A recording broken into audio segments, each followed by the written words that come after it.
Donc pour le cancer de l'ovaire, c'est vrai qu'on passe beaucoup de scanners ou des PET scans, ça dépend. J'ai cru comprendre que ça dépend des instituts dans lesquels on est suivi en fait. Pour mon cas, c'est surtout des scanners. Mon oncologue, il me fait passer beaucoup de scanners.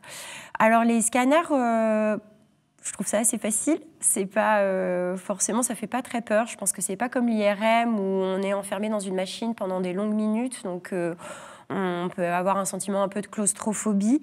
Le premier scanner, forcément, il fait toujours un peu peur parce qu'en plus de ça, il y a potentiellement un diagnostic qui va tomber. Ils utilisent pour le scanner un produit de contraste qu'on doit donc injecter dans le système veineux. Pour ça, il faut poser une perf. En réalité, ça ne fait pas très mal. C'est juste que c'est vrai qu'avec le temps, plus on passe de scanner, je crois, et plus on s'habitue. C'est comme pour tout, hein, on rentre dans des habitudes. Et en fait, quand on vous fait rentrer dans la salle où on passe le scanner, on vous allonge tout simplement sur une machine. C'est assez rapide. Je pense que c'est un examen qui doit prendre peut-être en tout et pour tout entre la pose de la perf et le moment où ils font l'imagerie. Sincèrement, en 15-20 minutes, c'est terminé. Il faut savoir qu'il ne faut pas avoir de choses métalliques sur soi. Donc, on évite par exemple les soutiens-gorge avec des armatures.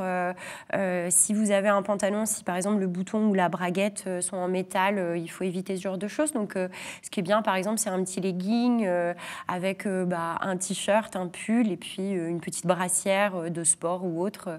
Et on peut aller passer son scanner facilement.